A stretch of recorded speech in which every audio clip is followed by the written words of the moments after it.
Hello and welcome to Raising Those Spirits. I'm Steve, I'm Sam. and we made it to episode 65. Wow, that's pretty wild. We have a bunch of episodes in there that aren't even counted in the numbers, too, That so. is true. We have at least 10 that aren't counted in the numbers. So Yeah, so that gets 75. us. Yeah, that's pretty solid. Every now and then, if anybody's been listening for a long time, you might remember that in our first couple episodes, we kept screwing up the name of our show because we had a different name picked out, only for other podcasts to start. Like literally the same week we were recording our first episode Literally. that with our the name we wanted, which was Raising Spirits.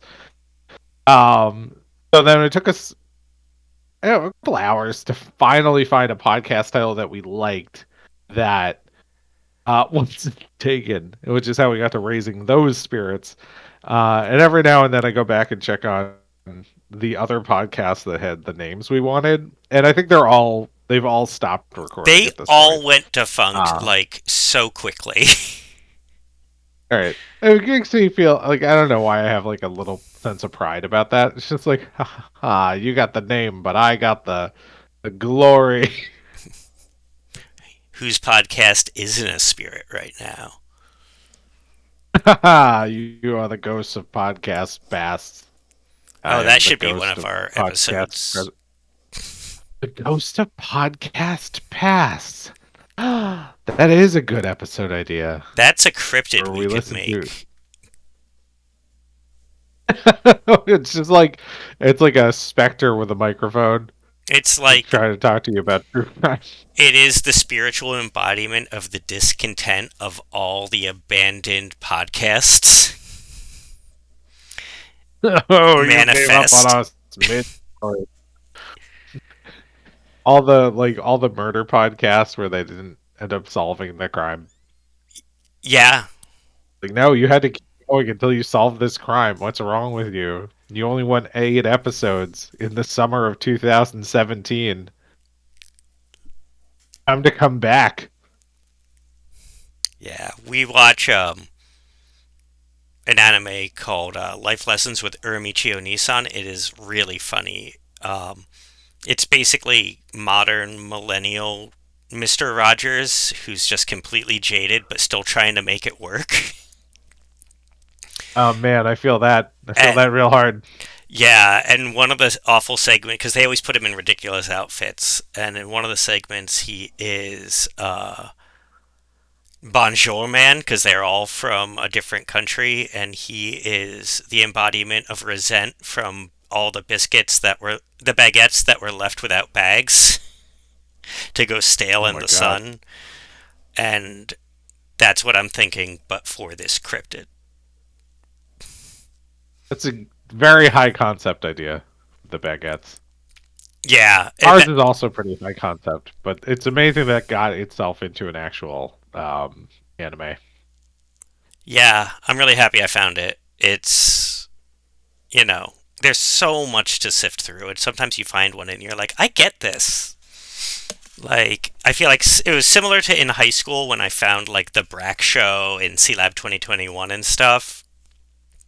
Oh yeah, You're like, oh man, this appeals to me in a way that this meant, is this is the media of my generation. yeah, I This is what. feel Life Lessons with Uramichi Onisan feels like a spiritual successor to that. It's like, it's still going, guys. We're not dead yet. When did it come out? When did it start? Um, Let me check. I Google so much anime that it immediately came up when I typed in life into Google. Wow. 2017 is when the manga started. 2021 is when it came out. So if you have, So relatively recently. I don't know if 2021 is recent anymore. It I mean, feels like it it's should be, but it kind of isn't. 4 years class. ago, 3.5 years ago, depending. People who went into college in 2021 are still in college. Okay, that's recent. That's recent. So I'll take it. Um, but yeah, also there's a lot more of the manga. It is a very light read, but you know that whole thing where there's supposed to be like at least one laugh a page in the script for a comedy. Yeah. Most things don't hit that. Yeah. Okay. But yeah, there's supposed to be at least one good laugh per page of a comedy script, and they pass with flying colors. So, yeah, that's my, All right. digression. Good pick. All right, so, it is time to get back to the cryptids that we've been ignoring for a few weeks. I think only two episodes while Yeah, we were doing Choose Your Own Adventure. but we also took like We average holiday those break every and 6 months. stuff in there, so it's actually been like 6 to 8 weeks. I feel like. Oh, okay. It's been a little while. So what I think we're up to? What state are we up to? We are New up to New New York? Mexico. Oh, New Mexico before New York. Okay. Yeah. New Mexico has a lot of the same that you're used to seeing, especially in that part of the Mm. country. And their Thunderbirds are interesting. But I Oh. I decided we haven't had a good haunting in a while. Ooh. So, this is the story of TJ Wright, room 18 of the St. James Hotel in Cimarron, New Mexico, is supposed to be so haunted that the room cannot be rented anymore. It's locked, and people are forbidden to enter lest they upset the room's lingering disembodied guest, who is the ghost of Thomas James Wright. According to the story in 1881, Wright was playing poker. Um, there, and he bet against the hotel owner and won the hotel. And as he was victoriously about to enter his room after collecting his winnings, he was shot in the back and managed to crawl into his room, but he bled out and died there, and his angry spirit apparently refuses to leave his hotel. Guests who stay in room like 17 and 19 say they'll hear like banging on the walls or like just, the weird normal ghost stuff. Now, some say this has fully been disproven and that a census shows another Thomas James Wright appearing in like Louisiana or something the next year. But I mean, we're talking like 1881 census. Um, I feel like two people sometimes have the same name. Um, Oh yeah. I mean, the police now arrest the wrong people because it's a similar name. But there is a record in the registry of the hotel of him having signed into the hotel 3 times. So, spooky haunted hotel, New Mexico, Wild West. Oh yeah. Do not don't bet against the house, or don't think that you won. Yeah. Uh The second you win, you have to oh turn to man. security and be like, you work for me now. And their reaction depends on if you run or not. So you work for me now. Sir, we do not. Okay, I will just take my things and I go. will take everything else, and yeah. So we're doing Dark Crystal this week. We haven't mentioned it Hmm. yet.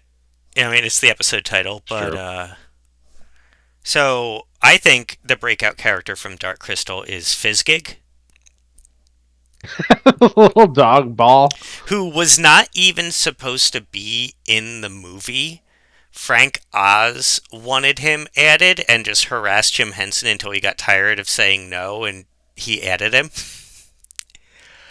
He's such a silly little thing with so much personality. I feel like it's really one of the things I remember the most clearly from having watched Dark Crystal as a child is that little dog ball. Yeah, and it's equally charming and terrifying. Like, not terrifying, menacing. Like that thing, you don't want to Got a fight it. lot of teeth. Yeah, it's No. got rows of teeth. We actually, one of the cats who lives in our yard is named Fizzgig because when she was a kitten, that's just what she looked like. She's gorgeous now, but as a kitten, I was just like, holy crap, we've got a Fizzgig.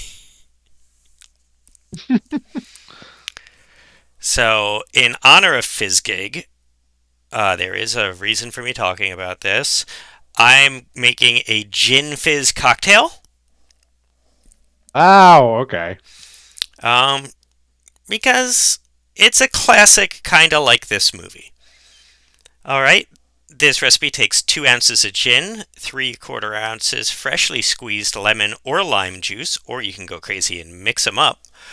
3/4 of an ounce simple syrup with a 1-to-1 ratio of water to sugar.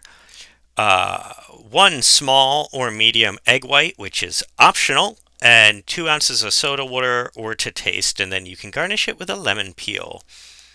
So you want to do is you pour the gin, uh, fruit juice, simple syrup, and egg white if you want into the cocktail shaker. Shake vigorously without ice for about 15 seconds so you can get the egg white super frothy. Um, then you add your ice cubes, you shake it until it's chilled, and then you strain it into a highball glass over some ice and add your soda water and lemon garnish. Have you had this with the egg white?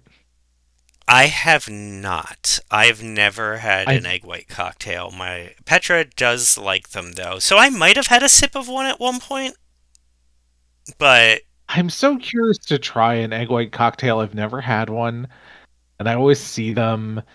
I don't know. I can't bring myself to do it. like I get the alcohol kills anything in the egg, but like yeah, it's the other thing Right? is I hate anything that calls for an egg yolk or an egg white because now I've got the other left over and I've got to figure out a use for that because I don't like wasting things. Like now I have to make an omelet, and it's either going to be like egg white heavy or yolk heavy. Yeah, it's like, oh, I Why could make a I don't tiny little make custard. Like, it. yeah, it doesn't work for me. Yeah. So, what are you drinking? Oh, I went with a Jack's Abbey framing hammer, which is a s'more flavored porter. Mmm. Jack's Abbey is a local brewery, um, and it has cinnamon, honey, cocoa, and vanilla. It is dark and deep, and it just feels like a hug inside of you, especially on a winter night. I'm not drinking one right now because it's a Tuesday, and this is a 9%, um, 9% beer. You are speaking my Like I'm language. It's so good. I love But really, like porters. I had the last time I had it, which was like last week. It definitely took me a day to recover from one. They're so dark. Like so, I was like, it's so good, but it's like you have to be in the mood for like a really dark, very alcoholic beer. I think Um. something like that is great with like a cheeseburger or like Oh yeah. a hearty, thick, like soul food, comfort food, stick to your ribs type of a thing. Uh, Everybody who I've talked to about it has said, "Oh, you should do a beer float with that." Um, but then I ate all of my ice cream, and I have no ice cream to mm. do that with. But I have one can of it left. So maybe I'll do that. On what is not a work night. So maybe I don't know. I'll see. Maybe I'll get myself some ice cream and do that on Friday, and see. Hopefully, I don't have anywhere I need to be early on Saturday morning. Yeah, I love the taste of porters, but you hurt.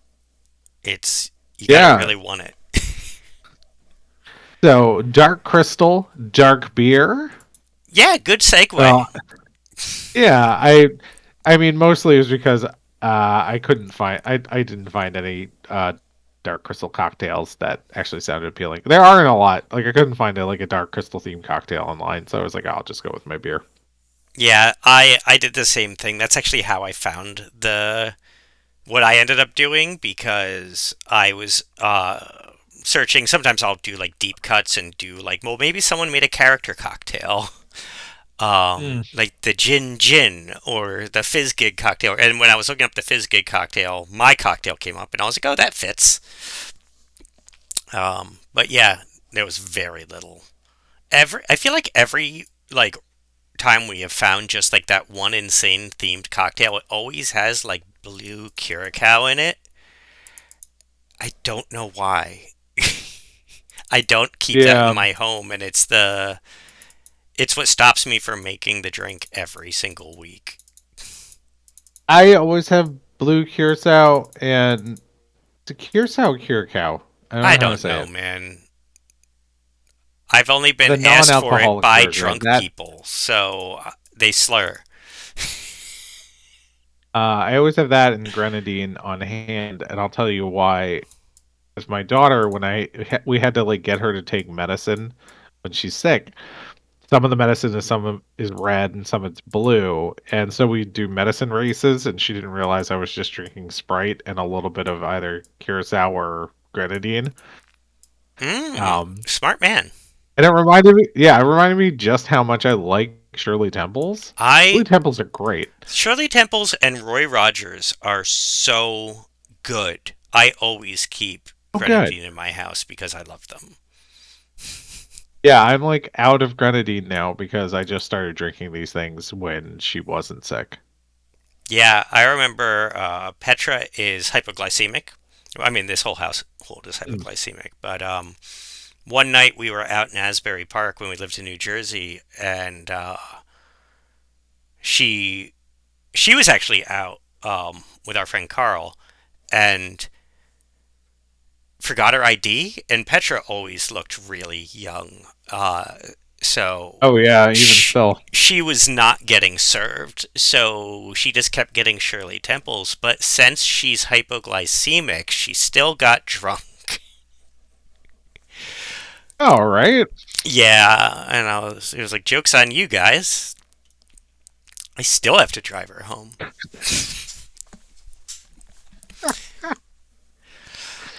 And that Uh, worked out? yeah, I mean, Shirley Temples are great, Yeah, but we almost made it in here. Dark beer, dark crystal.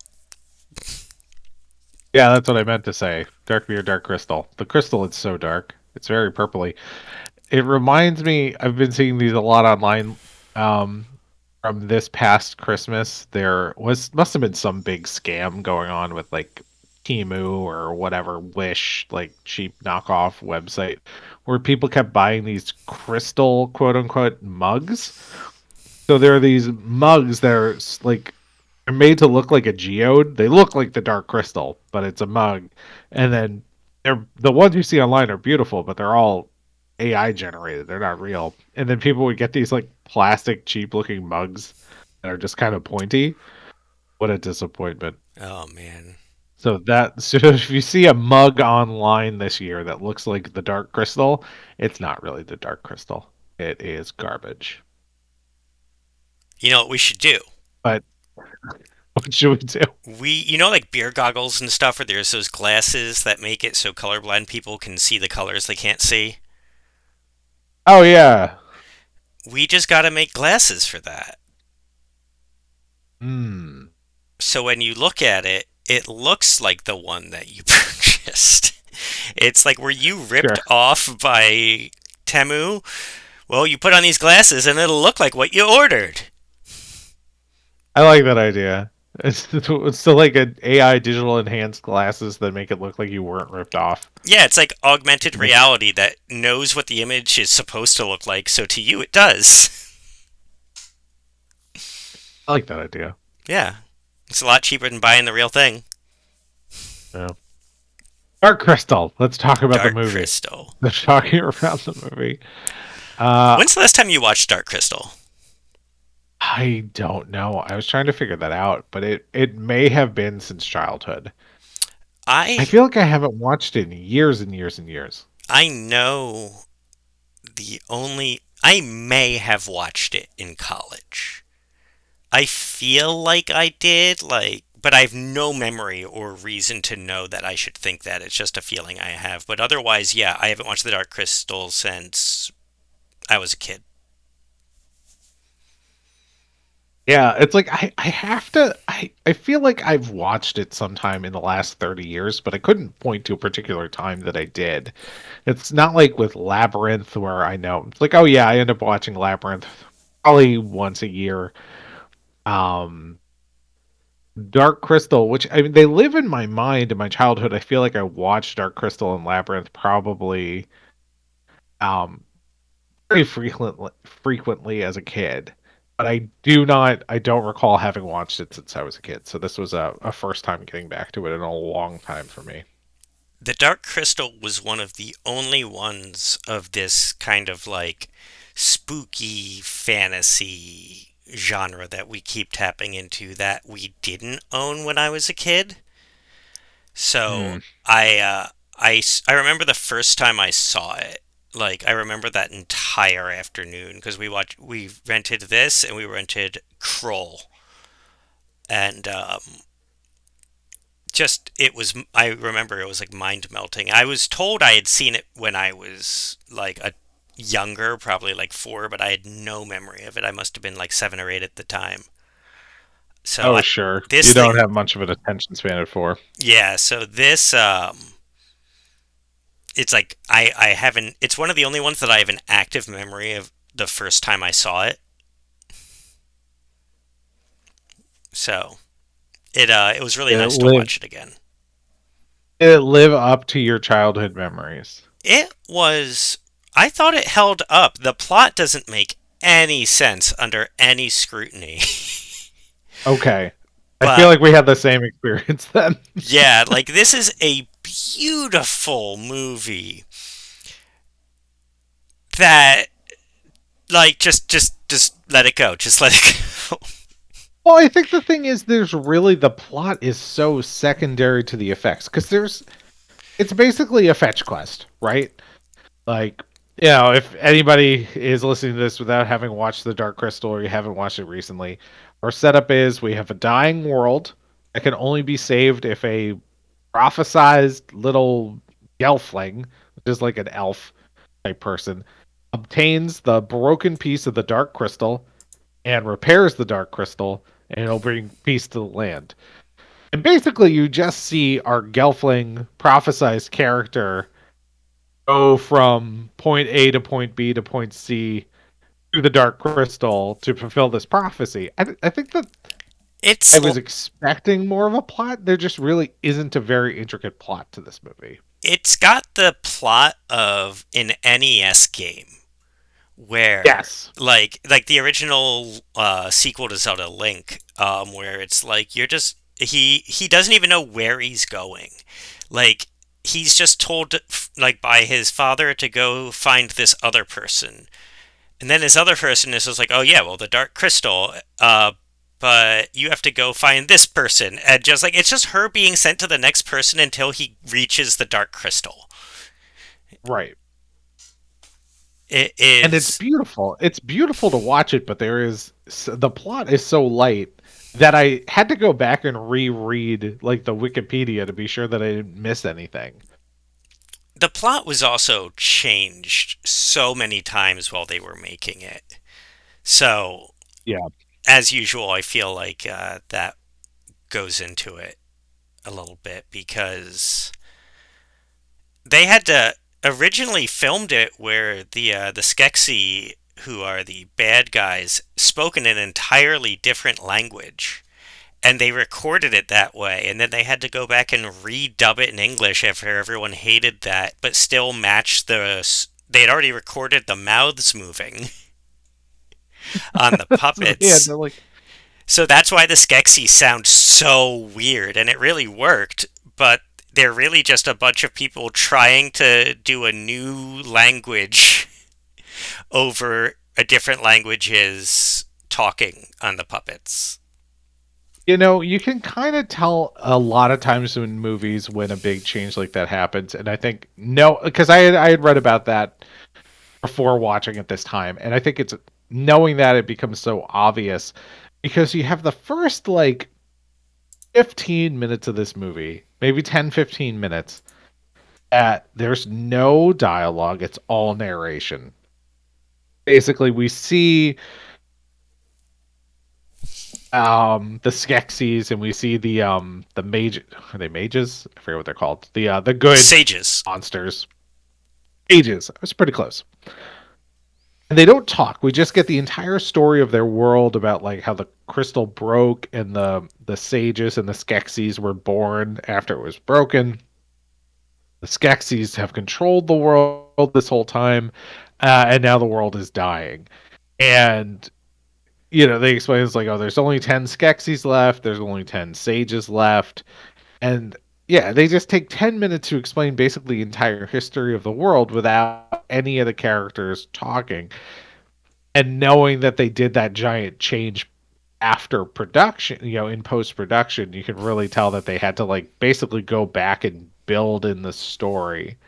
Yeah, that's Um, exactly what happened because the sages also had their own language, and when they had to abandon that, they just hired a narrator. it's yeah, I mean it's the easiest solution. And you see this in a lot. You see this in a lot of old movies. You see this. I haven't seen Madam Web, but from everything I understand about Madam Web, it leaned on that sort of device really hard when they had to change a lot of that movie post production. Um, it reminded me of if you ever watch the old Ed Wood movies like Plan 9 from Outer Space, Bride of the Monster, where Ed Wood was basically chopping up stuff he already had to build a new movie. He would basically use a narration as spackle to keep all the pieces that didn't work together. And you could see that here, at least in the first couple of minutes. I don't I don't know why they would have thought it was going to be a good idea to do an entire movie in a made up language. Sounds frustrating as an no. audience member. Well, the main characters were gonna speak English. It was just the Oh, they were. Skeksis. Yeah, yeah, it was just the sages and the Skeksis Oh, because okay. they're like god beings. So our Kira and Jen are Gelfling characters. They would have spoken English. Yeah, and like the hag that helps them and stuff like that, still all English. Or Ogara, Ogra. Agra, I think. Yeah. Sure. I can't pronounce it. It's Frank Oz. It was Yoda. It was girl Yoda. So do you know that this wasn't even supposed to be the Dark Crystal? What do you mean? So Explain. I don't know. the Dark Crystal. Well, so this the art the concept designer for this was Brian Froud, who did Labyrinth and the 2003 Peter Pan, the 2016 Pete's Dragon, Little Nemo. He does like big, like beautiful things like Labyrinth and this. But Okay. this project was 5 years of his life. Um, but he misheard Jim Henson in their initial meeting where he was just like, this is what I want, this is what I want. And it was supposed to be called the Dark Chrysalis. There was no crystal, but all of the art and all of the designs and everything came back revolved around this crystal. And he was like, you know what? I like it. Wow. Let's change the whole thing to work around that. Well, I mean, he would have had to because presumably, if it was a chrysalis, there would have been something that was going to emerge from it. I guess that's what the plot would have been.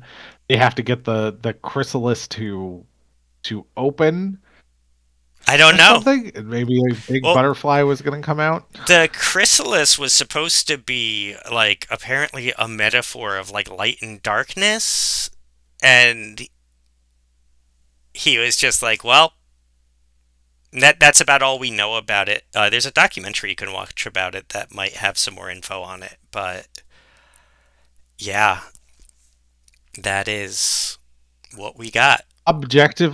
Objectively, that's a good accident.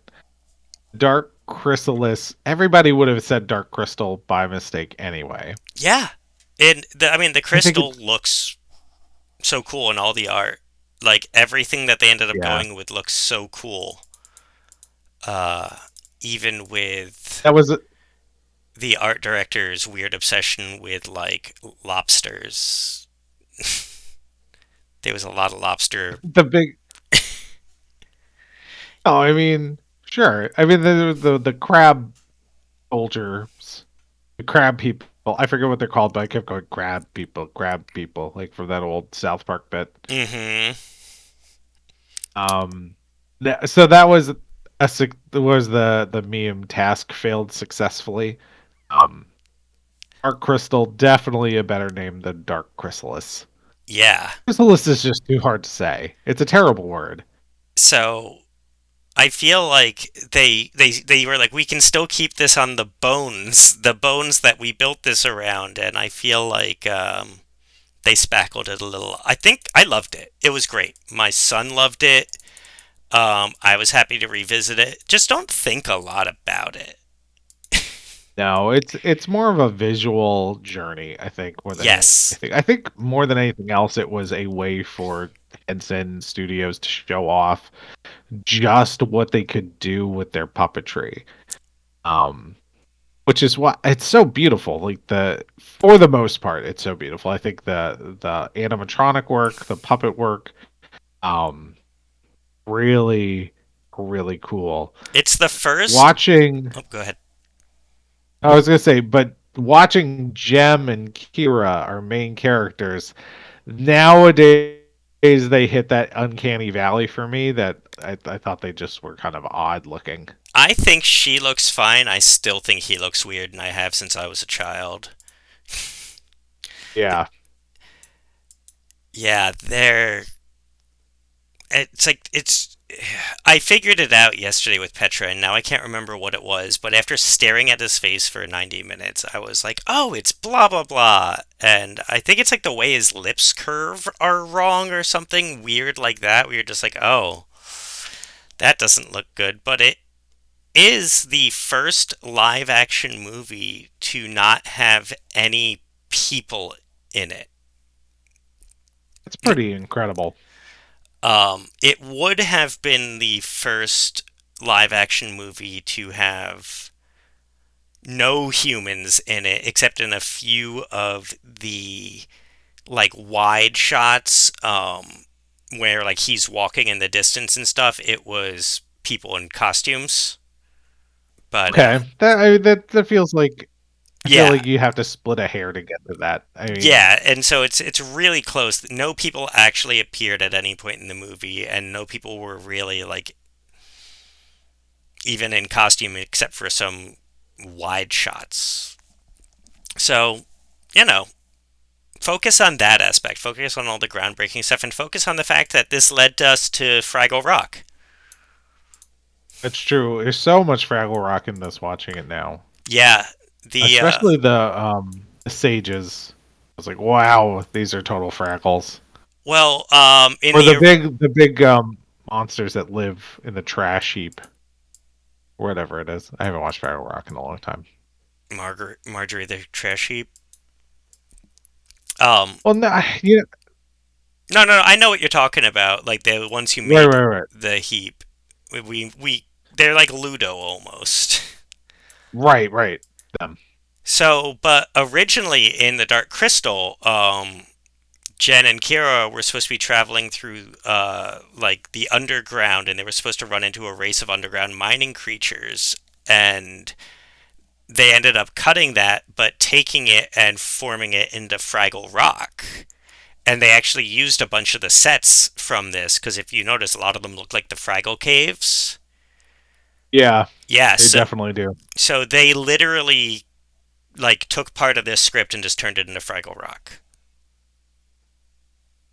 Wow. I wonder what you would. I guess Fraggle Rock ended up having the bigger legacy than this. I feel like it's more well remembered I mean, they than just Dark remade it. Crystal. Yeah, I mean it's still around. I mean, do you mean Fraggle Rock or Dark Crystal? I Yes. think that applies to both. Yeah, but Fraggle Rock's still going. Oh, okay.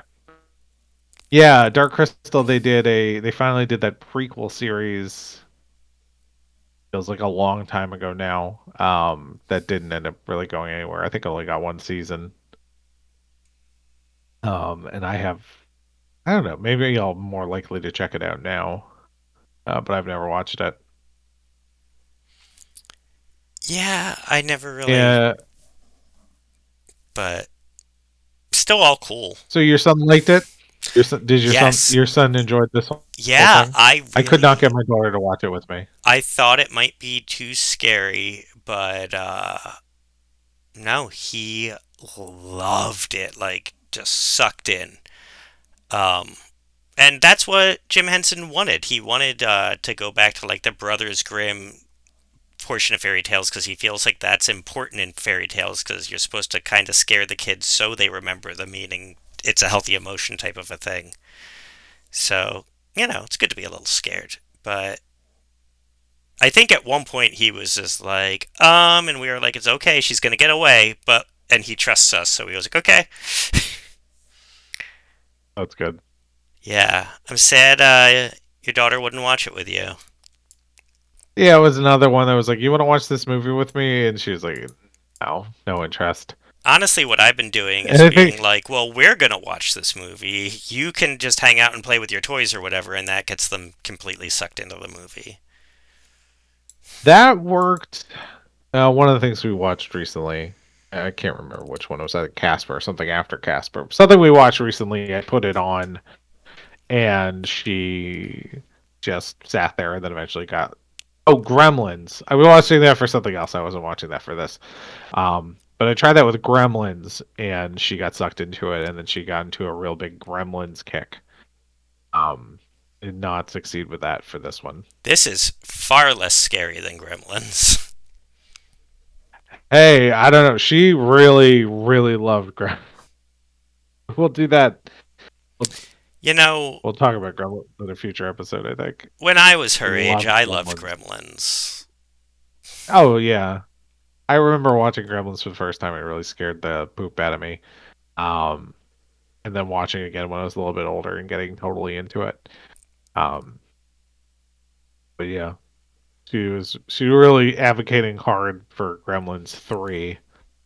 And I told her I don't know if that's on the table because it's been like 30 something years. But apparently there's some movement on Gremlins 3. I'm sure it's probably just. I'm sure they have a script. It's probably just like legally tied up in this studio bought this, but this studio bought this, which is just killing Yeah. us.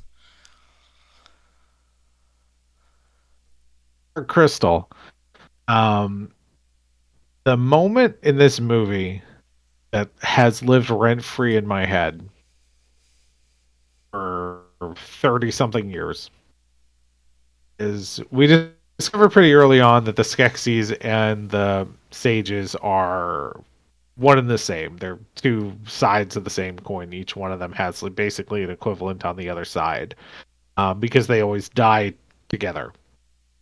And there's a moment towards the end of the movie where one of the main Skeksis character that we've been following gets thrown into a fire pit and dies. And we just cut back to the Sages for a brief moment. And we see one of them just burst into flames and is gone. And all the other Sages kind of look over their shoulders, shrug, and then get back to what they were doing. It's And it's like when you're watching the Animal Planet and like a whale just comes out and grabs like one seal and it goes away, and the rest of the seals are like, "Yep, we got Frank." it's just like, this is how it works for us. Because you have to imagine they've lived through 1,000 years of like every now and then one of them just keeling over for no apparent reason because its equivalent on the other side also died. What a like horrifically random existence. And I suppose that's true of anyone's existence. You never know I when you're gonna feel die. that's always stuck with me because so many people die just before the reuniting. Um, Right. I feel so bad. Like the guy who gets killed, okay, he had it coming. But the other ones who die of old age. You died of old age 3 days before the reckoning? That would make you immortal? Are you kidding me? That is the worst luck. Oh yeah. Imagine being like friends with somebody for 1,000 years. These people know each other. They've been around for about 1,000 years, and like, oh, I've been with Frank for the last 1,000 years, and we've been pals. And then he dies, and then 2 days, yeah, 2 days later, it's like, oh, if Frank had just held out for another 2 days, he'd be immortal. We'd be friends forever. Yeah. Also, I guess I don't know if they really exist the way they did prior because now they've been merged into a singular glowy being, the big hat. Yeah, it's amazing how I wonder how much they much remember of their lives as either a Skeksis or a. Sage. Talking about how they get merged back into singular Oh yeah, beings. they look nothing like the Skeksis or the Sages. They have like long lupine reptilian skulls, and then when they merge together, they have like Stewie Griffin, not Stewie Griffin. They have like the head. It's just going vertical instead Oh of yeah, horizontal. yeah. I was kind of surprised by that because they do have. I mean, I guess I was surprised by it 30 years ago. Now I knew what they looked like, but I still find it odd. There's a lot of design elements between the Skeksis and the Sages that make sense in the world that they inhabit. They look kind of similar. They don't look the same, but there's similar design elements with the shape of the body and the shape of the heads. And then when they turn into these other beings, they look nothing like either of them. It's like I feel like there should have been some commonality. Yes. You know, Deep Roy was in this one too. I feel like he's in every Henson or Yep. Lucas production of about this time. Yep. Who was Deep Roy in this? He was. You know how I mentioned earlier how sometimes there was like people walking around looking like Jen in like the background and stuff. That was Deep Roy. Yes. Oh, okay. So whenever they needed someone to look like a Gelfling, they would dress him up. All right. Take the work when you can get it. I know that the He was in crazy all of the. crab. Go ahead. I was saying, yeah, he was in like everything around this time. I know he lucked out because the other people who had to be in the giant lobster guards, they were Mm. apparently so heavy and so much work they had to be hung from hooks while in them every 5 minutes to rest their bodies. Wow. That's like. I mean, it looked really heavy. Like those are some heavy duty outfits. Yeah, I was just like, wow. Every 5 minutes is a lot on a film set. Almost doesn't seem worth it. Yeah, The thing, I mean, was it a big hit in its time? I no. feel like it became a Um, cult hit it VHS, but no, nobody didn't get a lot of watch when it it came out. had a budget of 15 million. It made 40 million. So it was not a flop, but parents thought it was too scary, so its numbers didn't do as well as it should have. And one of the reasons they didn't do a sequel is because they got such a mixed response to it that they wanted to focus on stuff that they knew would be just well received. I guess it's fair if you're mostly putting out like the Muppet movies and those are doing big at that time. They filmed Why this are you back to gonna back with the Muppet sink a movie. bunch? Oh, really? The Great first Muppet one? No, the Great Muppet Caper. So they shot the Great Muppet Oh, Caper and then immediately rolled into this one on the same like set in England. it sounds exhausting. Yeah. But yeah, if you're doing the Muppets, you've got Labyrinth coming up. Like that's one of the reasons we got Labyrinth is because this got so. So I'll take it. Oh, and it must have been easier to do Labyrinth because you were dealing with a lot more humans and not just puppet work. Yeah. Yeah, I think the production company, not like the distributor or whatever, honestly didn't believe in it. They thought it was going to flop, and Jim Henson knew they were just going to shelve it, so he bought it back from them and had them release it. And Uh, so, you know, it made its money, but and then even the studio. and then Labyrinth wasn't a big hit either. It's another one that became a classic on rewatch. It became a classic like after it was long since after it was out of theaters. So then I guess that's why you don't see too much of these kinds of movies coming out of Henson Studios after Labyrinth. Because, they were on pretty shaky ground with both Dark Crystal and Labyrinth, and then they just don't really go for those sorts of things anymore. Which Yeah, is a shame. they had a good run where they made their money back enough to get their next project. You know what I mean? It was like I remember when I was in film, one of the guys I used to work for all the time owned his own camera and rig, and he was just like, the thing is, you have to make enough money to buy this camera, and then you have to make enough money to like you have to basically use the camera enough to pay for it, and then part of the next camera as well as your lives. Hmm. And that's not a great line because you're always working because you always know there's going to be the next thing. And I feel like that's just how the Jim Henson Workshop did it. They were like, we made 40 on a 15 budget. That is technically a success. Give us the next one. And they did. They kept getting the next one because they did just enough to stay in the green. But yeah, the Muppets are so cult. Like just the Jim Henson Workshop, the Storyteller.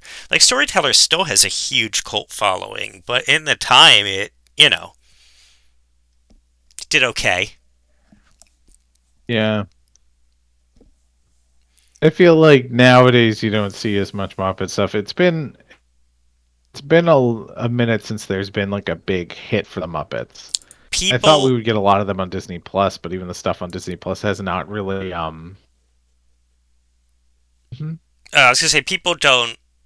People are really mad at Disney because they bought it and they haven't done anything with it, and it's just because Disney doesn't know what to do with the Muppets. I mean, we talked about this a little bit in Yeah. Muppets Haunted Mansion, but yeah, they haven't figured out what to do besides Fraggle Rock reboot and the new Muppet Babies reboot. Uh, so yeah, people have been really pushing them. I'm honestly shocked because Sesame Street got dropped by HBO. I'm shocked that Disney hasn't gone to scoop it up. It's the only Jim Henson thing they don't own. Oh, I think they're less interested with it because I think there's some stipulation that from when Henson died that you can't make a profit off of Sesame Street because it's supposed to be educational. I think there was a reason they didn't want to pick it up, and because it wasn't gonna But that's run a still profit. something that's going to But bring that was people what I heard years ago. that's still something that's going to bring people to Disney Plus. So, okay, you're not allowed to make money off of it, but people are still going to be signing up to watch that and then stay for the other things. It's Like true. it doesn't make sense to me. Sesame Street's such a global cornerstone. You'd think just for like public goodwill, as long as it wasn't costing you money, it's another reason to sign up for Disney. But I that's was here. surprised that Dark Crystal itself was not on Disney Plus. I found it on Hulu. I just don't know how these things work because it was also I think the Dark Crystal sequel series is on Netflix. The original movie's on Hulu. None of it seems to be on Disney. Who originally created it? No, right. So yeah, if you want to watch Dark Crystal and you want to watch the prequel series, you're gonna have to go to multiple streaming services, which I find really frustrating. And it's definitely one of those things where that's not great for, especially children's entertainment, where you'd want to keep them on the same platform. I would think. Yeah, no, I agree. Not that not that I want to tell big companies how to make it easier to sell shit to my kid, but it seems really silly when these series are split up across multiple services. Honestly, if Disney Plus picked up Sesame Street, we would probably get a subscription again. Where's it going to end up? I haven't. It I doesn't heard that know. it was getting dropped by HBO, but It might have to end. No one's biting. wow, there was a period of time when Elmo just sold stuff. Like you would slap Elmo on anything, and it was going to. Oh, but right, but you can't really make a profit off of that stuff because whatever that stipulation is. Maybe there's a Huh. merchandising thing because they merchandise the hell out of that. Um, Yeah, but the money from the merchandising might have had to mostly go back to like PBS or something. yeah. I'm not. I'm talking out of my butt. I don't really know. This is based on like one thing I heard 20 years ago from my friend in college. So we should end it That I do find out because still now true. we're just getting into college conversations that may or may not have been right. This is Dark normal Crystal. normal dude podcast speculation, and we don't do that here. We talk about children's movies that we watched as adults. Dark Crystal. Yeah, Good. thumbs up. Fascinating watch. Just absolutely beautiful. If you can get your kid to watch it, I'd say watch it with your kid. Yeah, Unlike me, I did not. I watched it on my own and I still had a great time. yeah, I would have enjoyed it whether or not my kid was there. So give it a revisit. Revisit your childhood. Remember some things deep in your psyche that you haven't seen in 30 years and you didn't remember was there. Revel in it. Yeah, not too scary for today's sophisticated children. Definitely not. My kid watches Yeah. much scarier shows on Disney Plus. Yeah. Not much of a plot. I'll say that. Yeah. Not much of a plot. Amazing puppet work. Um See, you know what I'm gonna try and do? There was one season of a Jim Henson Studios puppet competition show that ran on the Sci-Fi Channel. And they did an entire competition. They did an episode around the Skeksis. So I'm going to try and use that as my in with my kid because she already likes those old Sci-Fi Channel competition shows. So I'll do Okay, that. you've See mentioned if I that. can get her to watch this. Yeah, get her to watch the Skeksis episode, and then see if I can get her to watch Dark Crystal, and then the prequel series. I will point out you tried to do this like several months ago and it did not work. That is true. This is not my first time trying this plan. I'm going to try again. All right, I mean it's a numbers game. Yeah, eventually. I mean, she's 7.5, and I'm way bigger than she is. I can tell her what to do. Exactly. Parenting. Just swaddle her. Oh Be like you're not man. too big to be Yeah. No. swaddled, and then you just drop her in burrito form in front of the movie. Yeah. Where can they find us, Sam? You can find us on Facebook and Instagram for now. I don't know. I'm figuring out social media of the near future. Yeah. At RTSpiritsPod. I just signed up for Blue Sky. I don't know how to set up uh like a page for Blue Sky Same. yet. I'll figure that out. So we'll be on Blue Sky soon, and then maybe we'll be largely on Blue Sky. Who knows? But for now, you can still contact us on Facebook and Instagram. Not Twitter. We haven't done Twitter in years. Um, at RTSpiritsPod. So reach out. Tell us what you think of the Dark Crystal. Tell us what you think we should cover in the future. We'd love to hear from you. Thank you for joining us as always. I'm Steve. And I'm Sam. Have a good night. Night.